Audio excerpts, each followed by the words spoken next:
Cathedral bells rise above Melbourne's night air, each strike reverberating off stone and glass, lingering like a reminder that faith, for some, is never far from judgment. You stand at the steps of St. Patrick's Cathedral, its Gothic spires piercing the sky, its windows aglow with dim light that spills across the pavement. The hush here is heavy.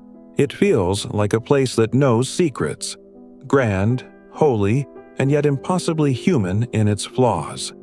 This is where the story of Cardinal George Pell begins for you tonight, not with the sanctity of prayer, but with shadows that would one day stretch across the globe.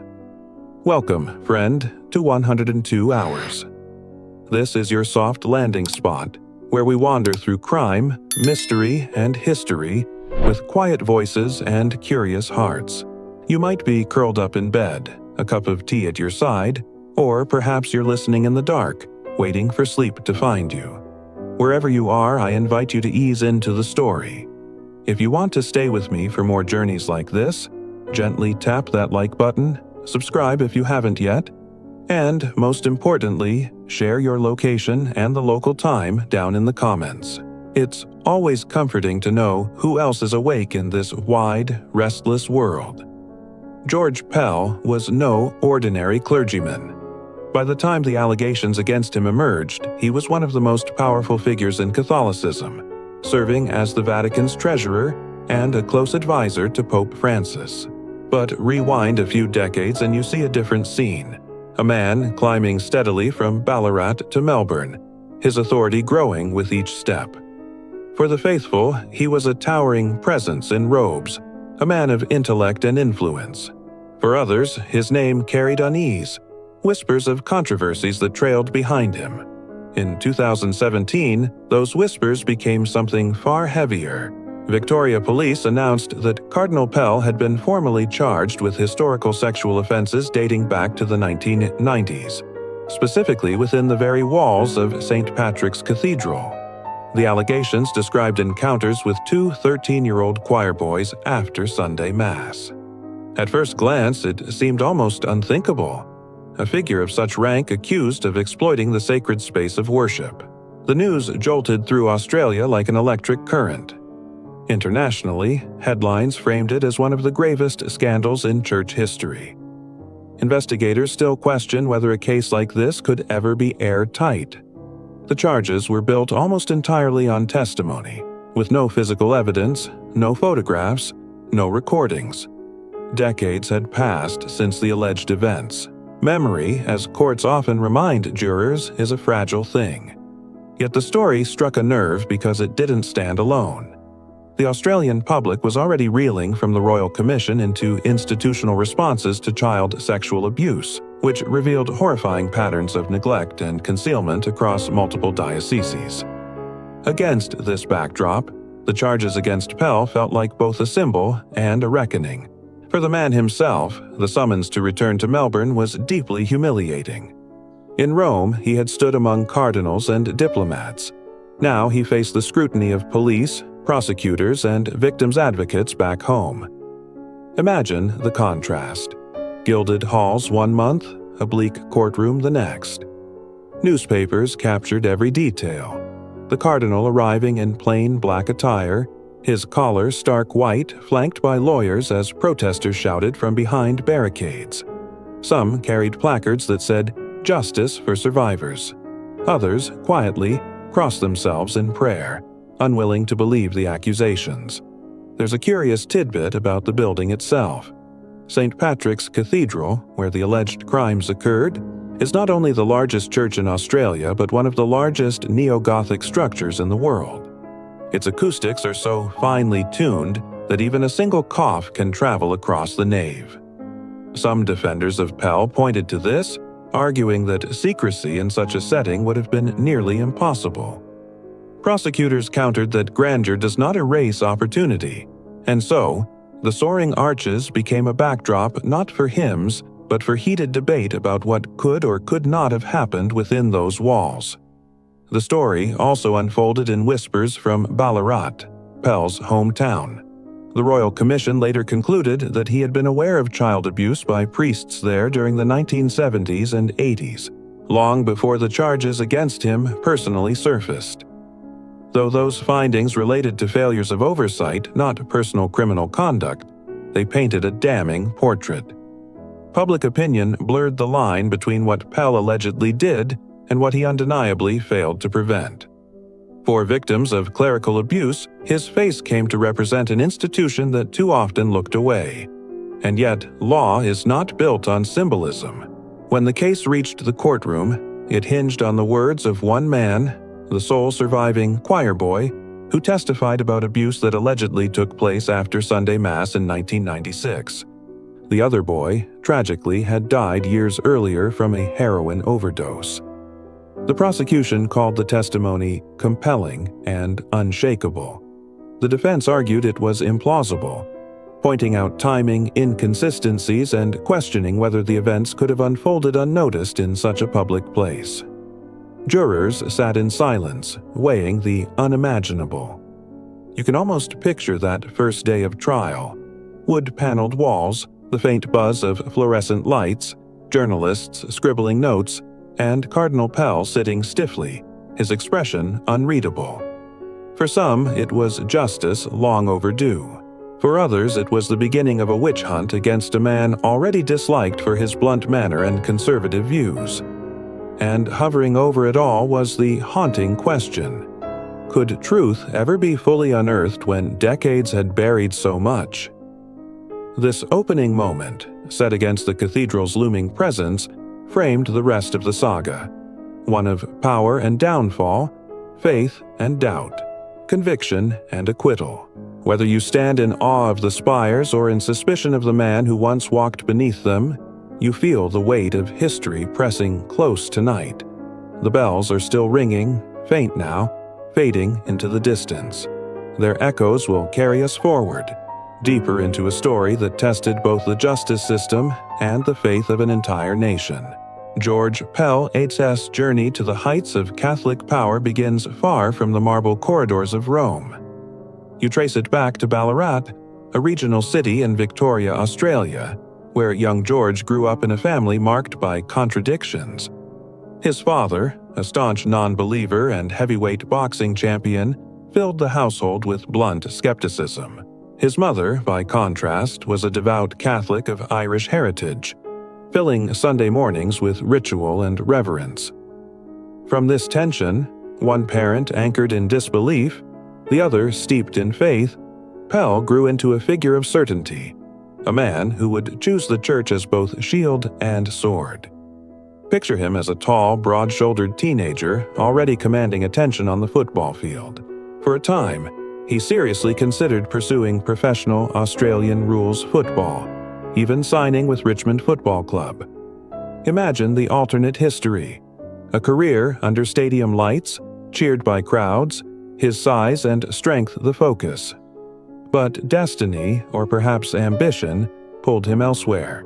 He abandoned the football dream and entered the seminary, eventually studying in Rome, at the very heart of Catholic tradition. The lure of power and spirituality intermingled, and Pell seemed to sense early on that his life would stretch far beyond Ballarat's small boundaries. By the 1970s and 80s, Pell's rise within the church was steady. Ordained as a priest, he gained a reputation for his intelligence, discipline, and uncompromising conservatism.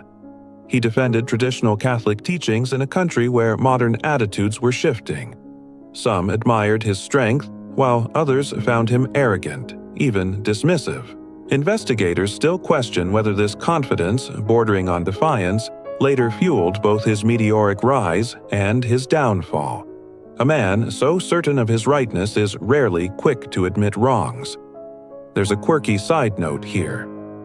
While studying in Rome, Pell attended the Pontifical Urban University, a place where future bishops and cardinals were groomed. Among its archives is a register of Australian seminarians from that era. Pell's name appears next to notations about his facility with languages: Latin, Italian, even some German.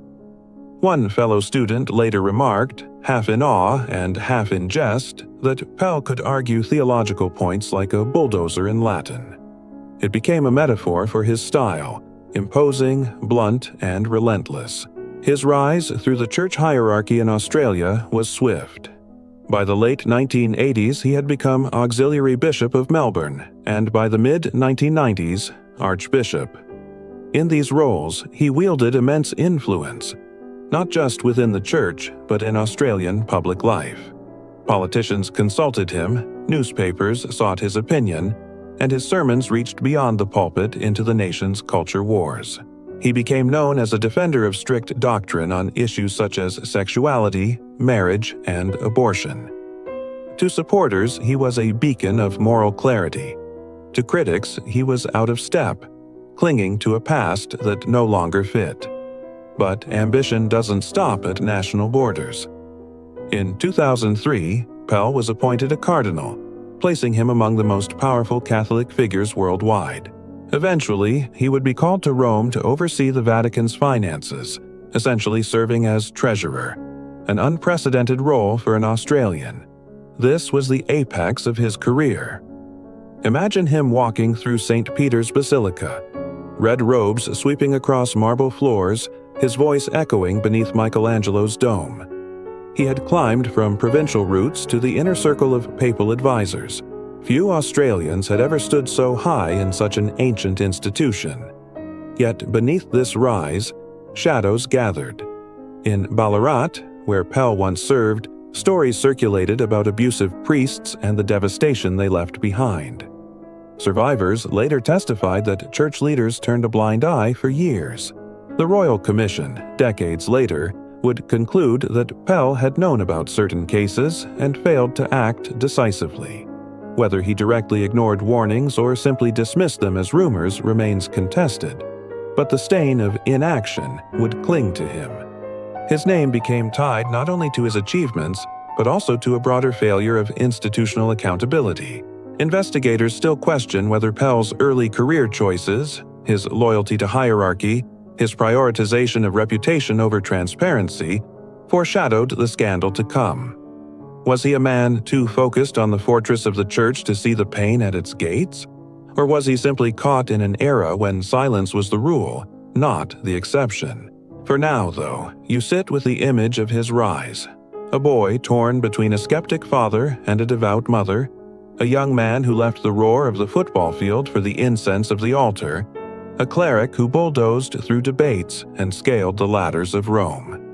The grandeur of his ascent makes the later fall all the more dramatic, like a statue set high on a pedestal, destined to topple under the weight of cracks hidden at its base. If you want to understand how Cardinal George Pell's reputation fractured long before charges were laid, you have to travel back to Ballarat, that quiet inland town where red brick houses line wide streets and gum trees cast shadows over playgrounds. Ballarat was Pell's hometown, but it also became one of Australia's most notorious sites of clerical abuse. Survivors later described it as a place where innocence was systematically stripped from children, and where silence became the most enduring hymn. Against this backdrop, the question of what Pell knew and when would become central to his legacy. Picture the Ballarat of the 1970s and 80s. The town carried the weight of its gold rush past, but in everyday life it was dominated by schools and churches. Priests were respected figures, almost untouchable, their authority second only to parents. Yet behind rectory doors and in boarding houses, horrific abuse was unfolding. Names like Gerald Ridsdale, later convicted of abusing dozens of children, still haunt survivors. And here lies the controversy. George Pell was part of this community, rising through the ranks, sometimes living under the same roof as men who were preying on children. Investigators still question whether Pell's claims of ignorance ring true. The Royal Commission later found that it was implausible that he was unaware of widespread abuse, given the number of complaints circulating. Pell himself always insisted he had no knowledge at the time, but documents and testimony suggested otherwise. To many survivors, his denials felt like part of a broader culture of concealment. where protecting the church came before protecting children. A curious detail emerges from the records. In the 1970s, Pell briefly served as an advisor on the College of Consultors in Ballarat, a body that dealt with priestly appointments. The commission noted that during this period, he was present when discussions arose about priests being moved after allegations surfaced. One survivor later quipped bitterly that priests weren't transferred so much as recycled, shuffled like deck chairs on a sinking ship. That phrase stuck, grimly capturing the sense of institutional complicity. At the same time, Pell cultivated an image of toughness and certainty. He was the kind of man who could fill a hall with his booming voice, who seemed unshaken by criticism. For parishioners, that confidence translated into reassurance. For critics, it looked more like stubborn blindness. Even as whispers spread in Ballarat about children being harmed, Pell projected an image of strength, almost daring anyone to challenge him. This blend of authority and denial would later fuel deep suspicion. Yet Ballarat was not only a place of tragedy, it was also a crucible for Pell's rise. He played football there, preached there, and built his early networks of influence. It's a strange duality. On one hand, the town gave him his roots and his authority. On the other, it became synonymous with the failures of the very institution he represented. Survivors who later testified before the Royal Commission often returned to the same question. How could someone so prominent, so embedded in the church's life, claim to have known nothing? There's another quirky aside. Ballarat is home to the Sovereign Hill Heritage Park, a living museum where actors reenact the gold rush days. Tourists wander through fake mines and old-time shops, reliving the town's 1850s glory. It's odd to think that while visitors played at history, a very different history was unfolding in real time. A darker legacy hidden behind clerical robes and closed doors. The cheerful clang of gold pans and horse-drawn carriages was just minutes away from the quiet despair of children who felt trapped in silence.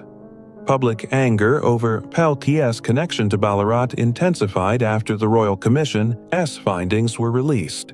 Though he had by then been acquitted of criminal charges in Melbourne, the Commission's conclusion painted a damning moral portrait. Pell knew of abuse by priests like Ridsdale and did not act decisively. To some, this was worse than any single allegation. It was a systemic failure that allowed harm to continue.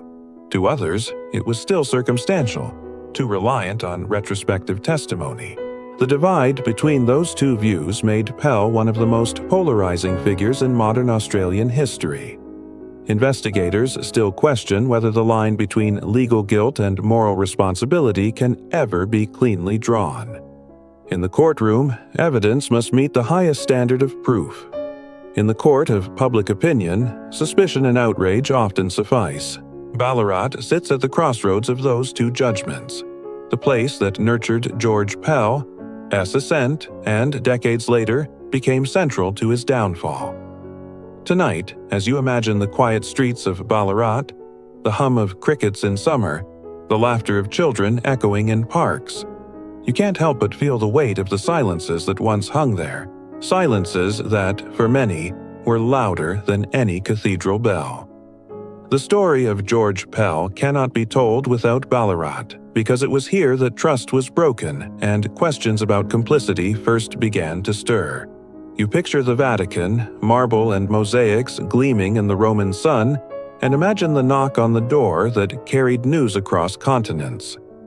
It was June 2017 when Australian detectives formally charged Cardinal George Pell with historic child sexual offenses, and for the first time in history, police would have to cross half the world to serve charges on a sitting cardinal.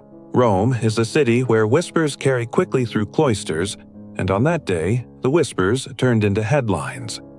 Pell, who had been entrusted with cleaning up the Vatican's finances, suddenly faced the far graver task of defending his own name. The announcement came at a press conference in Melbourne. Victoria Police stood behind microphones, uniforms crisp, voices steady, as they confirmed what had long been rumored. Cardinal George Pell, Australia's highest-ranking Catholic, would be charged with multiple counts of historical sexual abuse. It was as if a dam burst.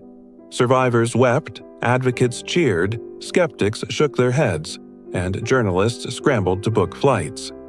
The world's cameras turned from Rome to Melbourne in an instant. Investigators still question whether charging such a high-profile figure was a matter of evidence or symbolism. Police insisted they had treated Pell like any other suspect. Critics claimed the charges were part of a witch hunt fueled by years of frustration at the Church's failures. But for many Australians, it wasn't just about one man. It was about confronting a painful history that institutions had long tried to bury. The logistics alone made the case extraordinary. At the time, Pell was in Rome, serving as the Vatican's treasurer and member of the Pope's inner council. Never before had detectives from Victoria pursued charges against a figure of such stature within the Catholic hierarchy. The image of Australian officers preparing paperwork for extradition, their accents and uniforms worlds apart from the Vatican's solemn Swiss Guard, underscored how surreal this was. Pell, a man who once stood shoulder to shoulder with the Pope, now faced the possibility of being flown home as a defendant. There's a curious footnote in Vatican lore. At the same time, Pell was managing finances. The Vatican was embroiled in its own internal scandals, so-called Vatileaks, and questions about hidden funds. Pell had promised to bring transparency. Yet now, as those marble halls echoed with talk of reform, they also buzzed with gossip. Would Pell even return to finish his work, or would he end up behind bars in Australia? Pell announced he would step aside from his Vatican duties to fight the charges. In a televised statement, his face appeared pale but determined. "I am innocent of these charges," he declared, insisting he was the victim of a relentless campaign against him. Supporters called him courageous for returning home voluntarily rather than hiding behind Vatican walls. Detractors said it was the least he could do. The scene at Melbourne Airport captured the intensity of the moment. When Pell landed, protesters were waiting with signs reading, "Justice for Survivors," and "No More Silence." Others, loyal parishioners, clasped rosaries and prayed aloud for his vindication. It was a strange theater, faith colliding with fury on the tarmac, as journalists jostled for footage of the cardinal in his black clerical suit, collar stark against the flash of cameras. Inside Australia, the charges polarized communities. Some parishioners refused to believe the allegations, convinced that Pell was being scapegoated for the sins of the Church as a whole. Others argued that no man, no matter how powerful, should stand above the law. Talkback radio buzzed, newspapers ran daily stories, and lawyers debated strategy in hushed offices. The justice system would soon be asked to carry a burden. That was as much symbolic as legal. To decide the fate of a cardinal in a nation still reeling from revelations of widespread clerical abuse. Investigators still question whether the charges were shaped by public expectation as much as by evidence. The complainant was a former choir boy, alleging abuse in the sacristy of St. Patrick's Cathedral in the mid-1990s. His testimony was detailed and emotional, but the defense argued it was logistically impossible. That tension between memory and plausibility would soon dominate the trials. For now, though, the image lingers.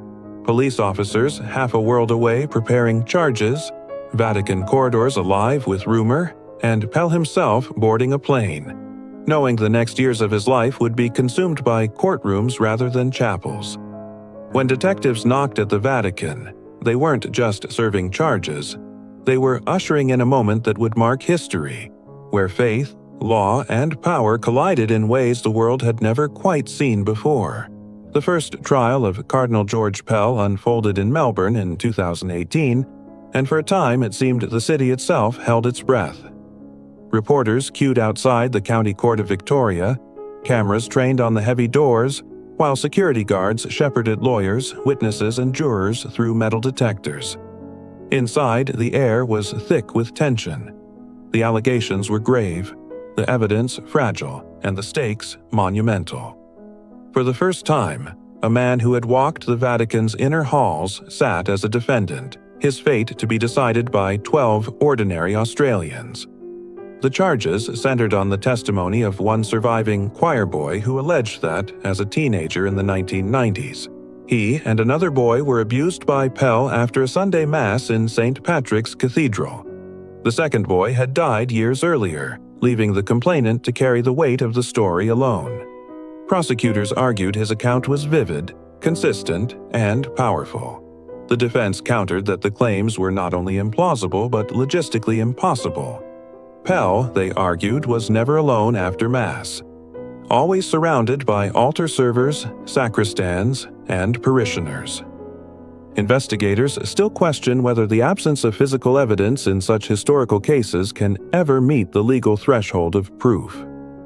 The trial hinged entirely on credibility, whether the jury believed the complainant beyond reasonable doubt.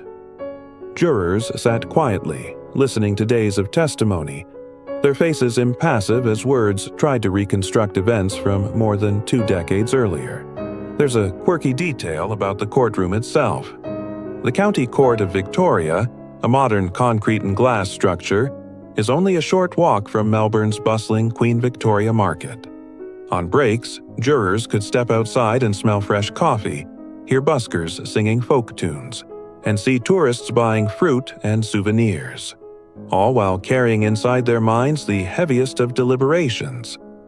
It was a reminder that monumental trials happen not in distant castles, but in the ordinary streets of everyday life. As the trial progressed, contradictions and gaps in memory became central battlegrounds. The defense called church staff who insisted Pell would have been greeting parishioners on the cathedral steps after Mass, a routine known as the Archbishop's procession. Prosecutors argued those routines weren't as ironclad as claimed, and that opportunity could have existed. Expert witnesses debated logistics, how long it took for altar servers to return to the sacristy, how accessible the area was, whether a man in robes could act unnoticed. These minute details, timing, location, memory, became the scaffolding on which a cardinal's fate balanced. The jury deliberated for days, but in the end, they could not agree. The result? A hung jury. No verdict, no closure, just a declaration that the case would have to be tried again. Some jurors reportedly leaned toward conviction, others toward acquittal, but the split remained unbridgeable. For Pell, it was a reprieve, but not a victory. For the complainant, it meant reliving the ordeal in a second courtroom. For the public, it was another twist in a saga that already felt unbearable. When news of the hung jury broke, reactions were immediate. Survivors of clerical abuse expressed frustration, fearing justice would once again be denied. Supporters of Pell felt vindicated, calling the deadlock proof that the evidence was too thin. Newspapers filled with commentary, some arguing that retrying the case was essential, others warning it risked compounding trauma. Investigators still question whether the first jury's indecision reflected the complexity of the evidence or the extraordinary pressure of judging a man so famous and polarizing. Sitting in judgment of a cardinal is no ordinary duty. The robes may have been absent, replaced by a dark suit, but the aura of his position lingered in the room, heavy as incense. The mistrial also revealed how delicate such prosecutions are. In cases without physical evidence, every word, every memory, every gesture carries enormous weight. The first trial didn't deliver resolution, but it did set the stage for what came next. A retrial where the same allegations, the same complainant, and the same arguments would be presented to a new jury. Only this time, the outcome would be starkly different. And so, as the courthouse emptied on that final day, with reporters filing their stories and jurors slipping quietly back into anonymity, Melbourne braced itself. The story was not over. The cathedral's shadows would stretch into yet another courtroom, and the world would be watching even more closely. The retrial of George Pell in late 2018 carried an intensity that eclipsed the first attempt. The prosecution presented essentially the same allegations, but this time the atmosphere had shifted. Jurors were acutely aware that their predecessors could not agree. and that the world beyond the courtroom hung on their decision. The case once again revolved around the testimony of the surviving choir boy, who took the stand to recount events that he said had haunted him for decades. His account was delivered with quiet detail. A Sunday Mass, the Grand Cathedral, the private sacristy, and the sudden intrusion of abuse. The defense repeated its refrain of impossibility, citing routines, rosters, and common sense. Yet, this jury heard the same story and saw something the first could not. When the verdict came, guilty on all 5 counts, the announcement reverberated far beyond Melbourne. It was December 2018, and in the span of minutes, the third most powerful cleric in the Vatican had become a convicted child abuser in the eyes of the law. The courtroom, usually so still, erupted in muffled gasps. Some survivors wept quietly. Pell sat rigid, offering no visible reaction. Outside, media swarmed the courthouse steps, their headlines already forming. Cardinal convicted. One historical note adds weight here. Never before had a cardinal been found guilty of such crimes by a secular court. The Catholic Church, centuries old and globally vast, suddenly faced a modern reckoning in the form of one Australian jury. The Vatican issued a cautious statement, saying Pell had the right to appeal but would step back from his roles. The timing was striking. Pope Francis had just begun emphasizing transparency around abuse scandals, and now one of his closest advisors stood condemned. Investigators still question whether the jury, swayed by broader anger toward the Church, could truly separate public outrage from the evidence at hand. It was an open wound across Australia. For decades, stories of systemic abuse by priests and cover-ups by bishops had dominated headlines. Pell's trial became a vessel for that collective fury, whether fairly or not. There's an almost surreal footnote to this period. Just days after the guilty verdict, a suppression order still in place prevented Australian outlets from reporting it. Journalists, bound by contempt laws, could not inform the public even as international outlets published the news. So, in Melbourne, people read stories filled with blank spaces or curious code words hinting at something massive just out of reach. It created an odd duality.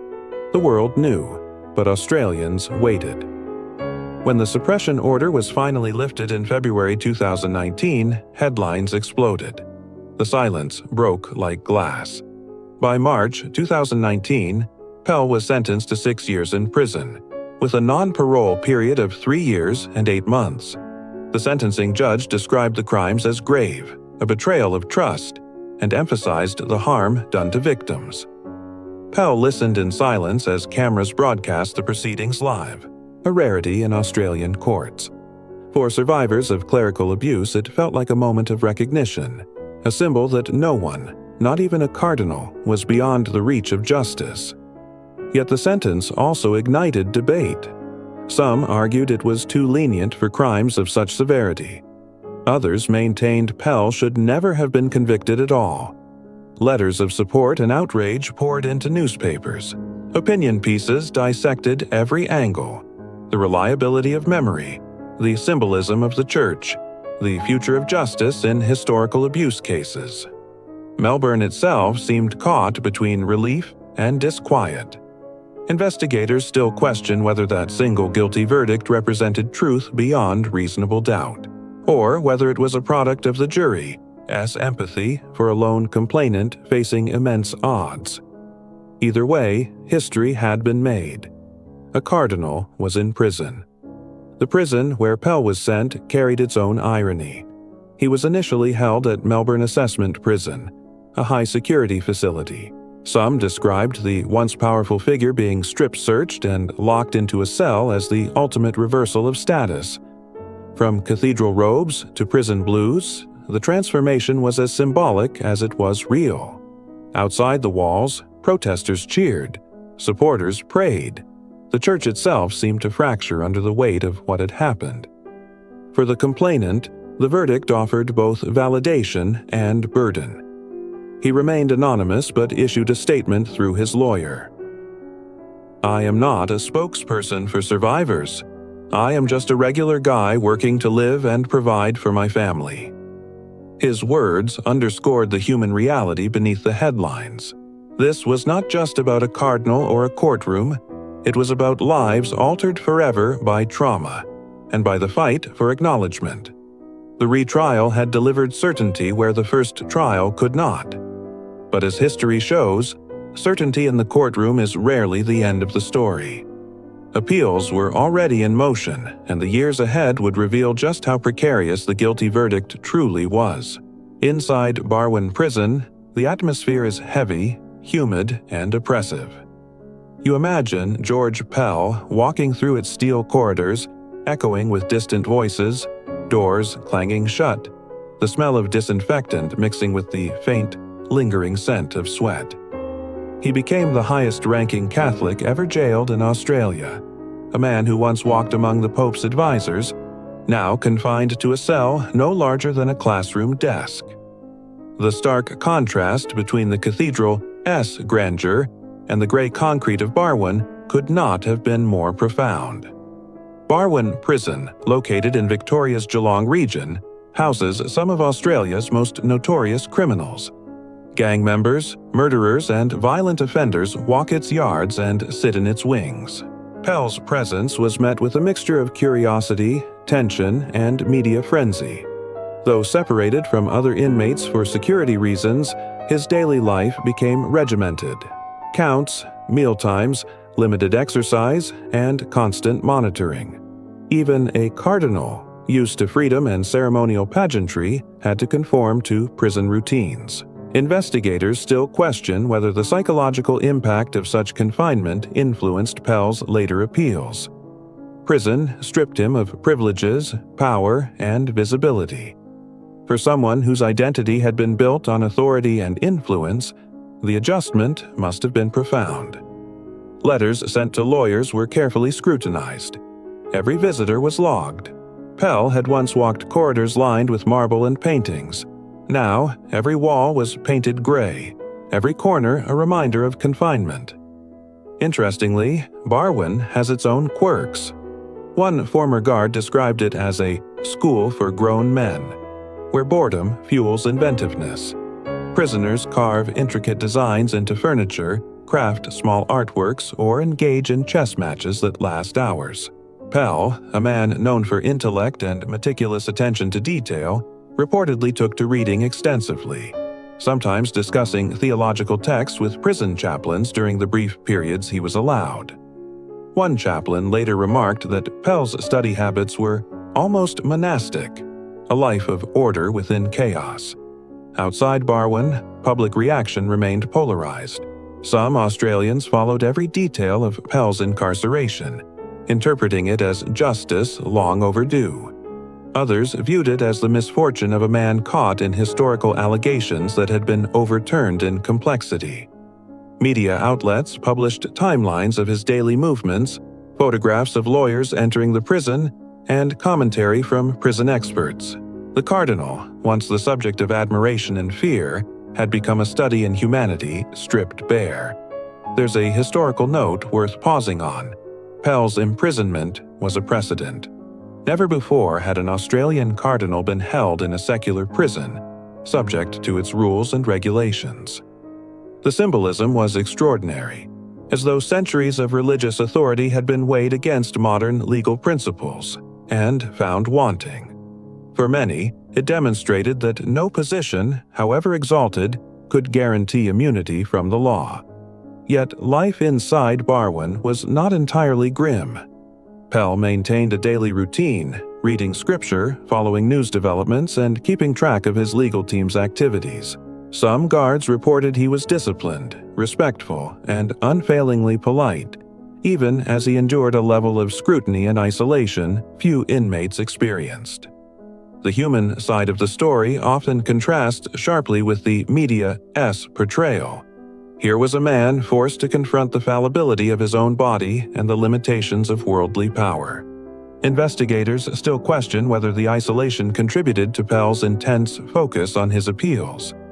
His legal team, already working on complex grounds, had the difficult task of ensuring that arguments of miscarriage of justice, credibility, and evidentiary gaps were meticulously prepared.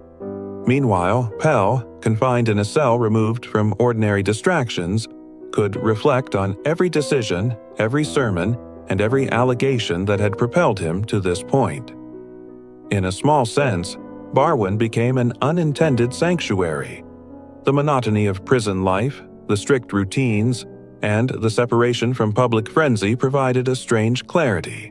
Pell could meditate, read, and plan in a controlled environment, far from the cacophony of media commentary and public opinion. Yet the human cost was undeniable. Years of freedom lost, reputation battered, and a global career suddenly paused indefinitely. And so, you picture him there, a cardinal in an ordinary cell, stripped of pomp, surrounded by gray walls, yet still alert, calculating and aware that the world outside would never forget him. The contrast is staggering. One moment a man walks the grand nave of St. Patrick's Cathedral. The next, he moves silently in a corridor where doors slam and footsteps echo endlessly. The story of George Pell continues here, in confinement, as he awaits the next stage in the legal odyssey that would define his legacy. After Pell's conviction, the appeals process became the next battleground, a clash between legal rigor and public perception. The Victorian Court of Appeal heard his case in 2019, with 3 judges reviewing the evidence that had led to a unanimous guilty verdict in the retrial. This was not a typical appeal. The defense argued that the jury's verdict was unreasonable, pointing out that the complainant's testimony, while sincere, contained inconsistencies and logistical impossibilities. The prosecution countered that credibility rested in memory, demeanor, and detailed recollection, and that the jury had rightly found guilt beyond reasonable doubt. You imagine the courtroom, solemn and modern, the judges seated high on the bench, papers stacked in meticulous order, lawyers presenting arguments with precision. Observers whisper about the stakes. If Pell were successful, it would not only overturn the conviction, but also send ripples across the legal landscape for historical sexual offense cases. If unsuccessful, it could affirm that even high-ranking clerics could be held accountable decades after alleged crimes. Investigators still question whether appellate courts can fully weigh the nuances of witness memory decades later, and how much deference should be given to the original jury's judgment. A curious detail about the appeal process. It is one of the few in Australian legal history where every public word is scrutinized internationally. Legal analysts, journalists, and theologians alike dissected submissions line by line. Some marveled at the procedural complexity, while others debated the moral implications. Outside the courthouse, the public's mood oscillated between hope for Pell and vindication and fear of perceived injustice to victims. Melbourne's cafes and newspapers became informal forums for heated debate, underscoring how this case had captured the nation's attention. Historically, the appeal highlighted the delicate balance between the presumption of innocence and the pursuit of justice for historical abuse victims. Appeals courts do not retry facts. They examine whether legal errors might have led to a miscarriage of justice. In Pell's case, the arguments focused on whether the jury had been able to properly evaluate the evidence, given the unique nature of cathedral architecture, the number of people present, and the implausibility of the events as described. The defense argued these elements should have led the jury to reasonable doubt. Investigators still question whether public pressure and media attention influence appellate decisions. While judges maintain independence, the unusual profile of the case meant every line of reasoning would be examined by global audiences, religious institutions, and legal scholars. Pell's team emphasized this point. The trial had been conducted under intense scrutiny, possibly affecting juror impartiality. The prosecution maintained that justice had been served and the jury acted appropriately. One fringe tidbit.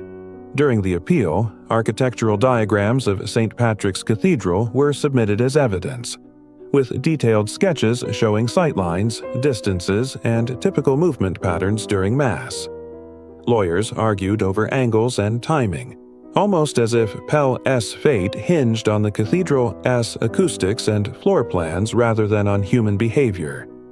It was a peculiar intersection of faith, architecture, and law, highlighting how historical cases often rely on meticulous reconstruction of minute details. Ultimately, the Victorian Court of Appeal upheld Pell's conviction in a split decision. 2 judges favored maintaining the verdict, while 1 dissented, questioning whether the jury had been able to evaluate the evidence fairly. Public reaction was immediate. Victims' advocates expressed disappointment, while supporters hailed the decision as proof that the judicial system functioned with integrity. The split itself highlighted the enduring controversy surrounding the case. Legal outcomes, after all, are not always unanimous reflections of truth, and human judgment remains an imperfect instrument. For Pell, the ruling meant continued imprisonment and ongoing legal limbo. His team immediately signaled an intention to appeal to the High Court of Australia, the nation's ultimate judicial authority.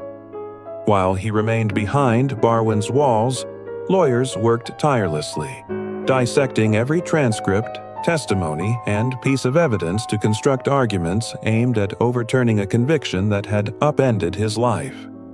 Investigators still question whether such high-profile appeals shift the broader public understanding of justice, especially in cases involving clergy.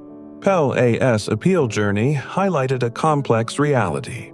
Legal certainty does not always align with moral clarity, and institutions must navigate both public scrutiny and procedural fidelity. As you envision the appellate courtroom, the red robes of the judges, the stacks of files, and the tension in the air, you understand that this phase of the saga was as pivotal as the trial itself. Every decision, every line of reasoning, had the potential to reshape the narrative not just for Pell, but for the Church and for survivors of clerical abuse across Australia. The stakes were nothing less than legacy, justice, and truth. The High Court of Australia would become the ultimate stage for George Pell's fate, and in 2020 it delivered a verdict that shocked the nation and reverberated worldwide. You picture the imposing sandstone facade of the court in Canberra, the judges entering with solemnity, the room hushed as the matter of Pell's conviction, already scrutinized twice, was placed under the highest legal microscope. This was no ordinary hearing. The appeal was narrowly focused. Whether the jury, acting rationally, could have found the complainant's testimony proved beyond reasonable doubt. The courtroom atmosphere was tense. Lawyers meticulously presented arguments, re-examining every movement in St. Patrick's Cathedral, every claimed opportunity for Pell to commit the alleged acts, and every possible inconsistency in witness recollections. The judges asked pointed questions, challenging assumptions, and probing the logical foundation of the previous convictions. Investigators still question whether the intensity of global attention influences judicial deliberation, even at this level, as Pell's case attracted headlines from Rome to New York to Tokyo. In November 2020, the High Court handed down its decision, unanimous acquittal. The judges found that the jury, acting rationally, could not have been satisfied beyond reasonable doubt of Pell's guilt. The ruling was historic, final, and irrevocable. It did not negate the suffering of abuse survivors, but emphasized the legal principle that the standard of proof in criminal trials must be absolute. For Pell, the outcome meant freedom after more than a year behind bars and the restoration of his personal liberty, though not necessarily his reputation. There's a quirky, almost cinematic element to this moment. Media reports noted that Pell, now a free man, left the court smiling faintly but composed, escorted past a crowd of journalists, supporters, and protesters.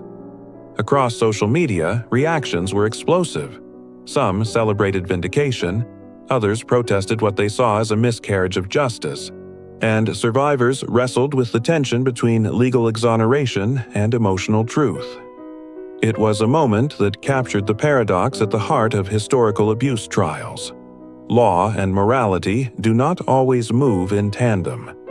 Investigators still question whether the High Court ES ruling might influence how future historical abuse cases are prosecuted, especially when evidence relies primarily on testimony decades after the alleged events. Legal scholars debated whether the decision set a precedent, not for guilt or innocence per se, but for how juries evaluate memory, opportunity, and plausibility in cases lacking physical evidence. Pell's acquittal, in effect, became both a personal relief and a landmark legal reference. Historically, the High Court had never heard a case quite like this. A cardinal convicted, imprisoned, and then fully exonerated. That trajectory defied precedent, and it raised profound questions for institutions, the Church, and the public. Some historians noted the irony. Pell, once enmeshed in the highest councils of Catholic authority, had his final verdict rendered not in Rome, but in a courtroom designed to adjudicate fact, not faith. Yet the human element remained unresolved. Survivors and advocates expressed pain that legal conclusions could not erase. Some felt silenced, others galvanized to push for further institutional accountability. Even with Pell's acquittal, the Royal Commission's findings about systemic church failures in Ballarat and beyond continued to resonate. Investigators still question whether public trust in institutions can ever fully recover when legal outcomes diverge from public perception and lived experience. And so, the narrative now carries dual weight: a legal exoneration and an enduring moral reckoning. You picture Pell walking away from Canberra's High Court, the Australian sun casting long shadows, aware that freedom was regained, but that the court of public opinion would never fully yield. He had survived the trials of law, but the trials of history, morality, and memory remained ongoing, shaping the legacy he would leave behind in both church and country. Even after his acquittal, George Pell's life remained marked by public scrutiny and enduring controversy. You can picture him returning to private life, moving through Melbourne's streets without the grandeur of cathedral processions, yet still carrying the weight of headlines, social media debates, and personal reflection. Freedom from prison did not erase the public record, the Royal Commission's findings, or the polarized opinions surrounding his name. His journey now became less about legal battles and more about navigating a world that had watched him fall and rise under extraordinary scrutiny. Investigators still question whether the global attention surrounding Pell's case affected his personal and professional relationships. Supporters remained loyal, praising his steadfast faith and resilience. Critics, however, emphasized that an acquittal did not negate institutional failures or moral responsibility. For survivors of clerical abuse, the acquittal left lingering unease. Vindication for Pell in court did not erase the decades of harm they or others endured. The tension between legal absolution and moral accountability became the central theme of his post-prison life. A quirky footnote during this period: Pell, despite his controversial profile, maintained a quiet engagement with the arts. Reports indicate he returned to composing music for the church, a practice he had long enjoyed in private. Some commentators noted the contrast: a man embroiled in some of the most publicized allegations in history, yet still immersed in the creation of sacred music. It was almost paradoxical, a signal of continuity amidst upheaval, of personal ritual amid societal judgment. Historically, Pell AS case has become a reference point for both the Australian legal system and the Catholic Church worldwide. Scholars note that it tested the boundaries of law, faith, and public perception. The legal precedent for handling historical abuse allegations involving prominent figures is now more clearly defined. Yet questions about institutional transparency, oversight, and moral responsibility remain unresolved.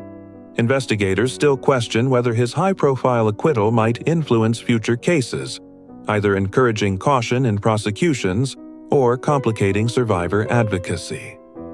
Despite acquittal, the public narrative surrounding Pell remained fractured. Documentaries, books, and opinion pieces continued to explore his rise, alleged inaction regarding abuse, and eventual conviction and exoneration. Some communities in Australia debated whether trust in church leadership could ever be restored. In Ballarat, the town where many of the Royal Commission's findings originated, conversations about historical abuse, accountability, and cultural reform persisted. The social impact of Pell Innes' life and trials extended beyond the courtroom into public consciousness and institutional change. Investigators still question whether the dichotomy between Pell's legal vindication and public perception reflects broader challenges in reconciling law with lived experiences. In effect, his story became emblematic of the difficulty societies face when attempting to balance justice, institutional accountability, and moral clarity. It is a reminder that human narratives rarely fit neatly into verdicts or headlines. Yet, Pell also engaged in reflection and dialogue. Interviews, where he expressed gratitude for support and emphasized his commitment to faith, revealed a man confronting the personal cost of public scandal. His schedule remained regimented, including church attendance, study, and spiritual mentoring. While barred from holding some official church positions temporarily, he maintained influence through writing, teaching, and correspondence with fellow clergy. These quiet acts suggested an attempt to reconcile his personal vocation with the indelible mark left by controversy. Investigators still question whether figures like Pell, whose lives intertwine extraordinary authority with profound public scrutiny, can ever fully return to ordinary existence. The freedom from prison did not dissolve the enduring scrutiny, nor did it resolve debates about the Church's role in preventing harm. Pell's post-acquittal life illustrates a broader truth. Legal outcomes do not always align with moral certainty or public consensus.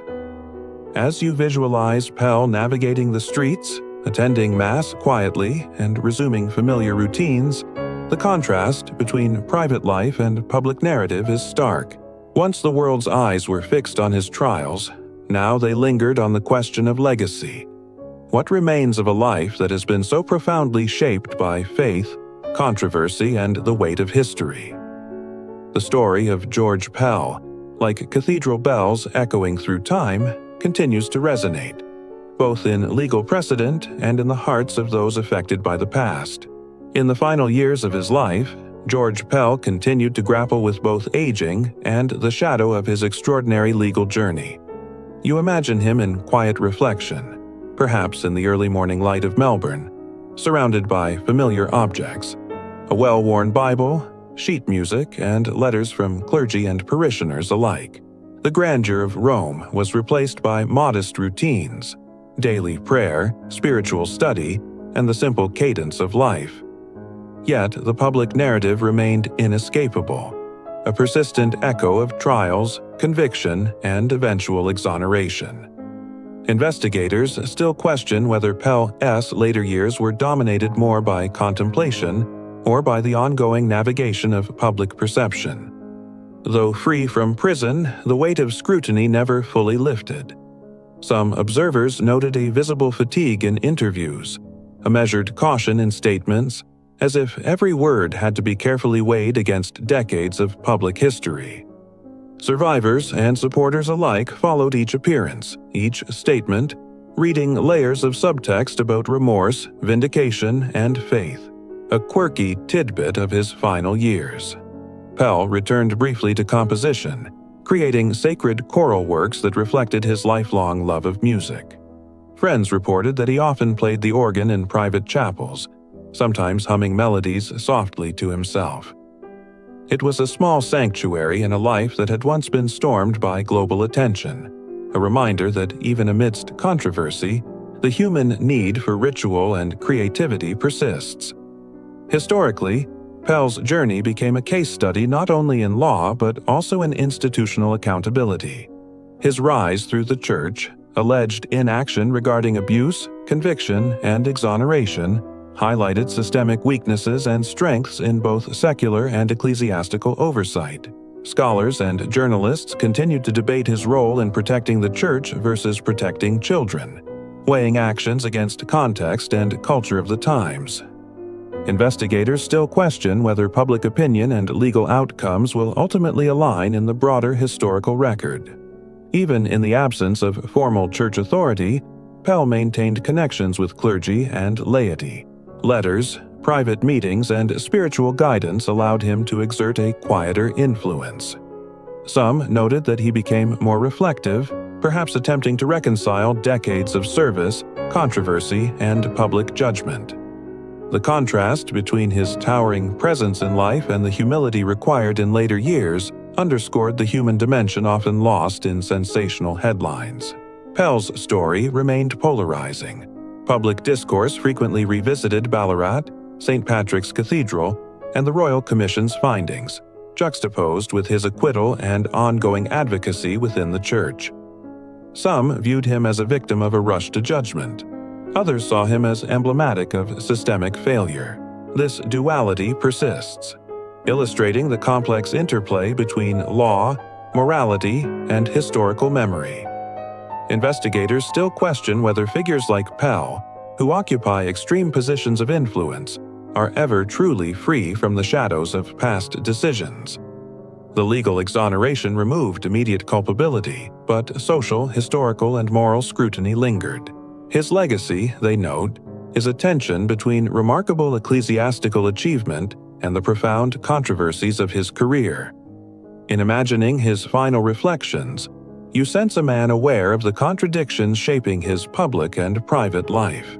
From the heights of Vatican power to the confinement of prison, and then to quiet, introspective days, Pell's journey illustrates the fragility of human reputation and the enduring complexities of faith, justice, and memory. Investigators still question whether the lessons of his life will inform future church reform, historical accountability, and societal understanding of institutional power. George Pell passed away on January 10, 2023, at the age of 81, closing a chapter marked by towering influence, profound controversy, and relentless public scrutiny. You can picture the global news outlets broadcasting the event, Catholic communities mourning quietly, and survivors reflecting on a life that had been entwined with both faith and scandal. His death prompted a spectrum of reactions, from solemn respect for his contributions to the Church to continued debate about the implications of his trials, convictions, and eventual acquittal. Investigators still question whether the arc of Pell's life will ultimately be remembered for ecclesiastical achievement or legal controversy. Some historians note his significant reforms in Vatican finances and his role in advising the Pope on global church policy, highlighting a career of immense influence. Others emphasize the shadow cast by the allegations, trial, and conviction, events that sparked national debates about institutional accountability and survivor justice. For survivors of clerical abuse, his passing stirred a mix of complex emotions. Relief that public trials had concluded, but lingering pain for the broader church failures that affected countless lives. A quirky detail emerges from posthumous reports. In his final years, Pell had quietly donated personal music manuscripts to a Melbourne cathedral archive, demonstrating his lifelong devotion to sacred music.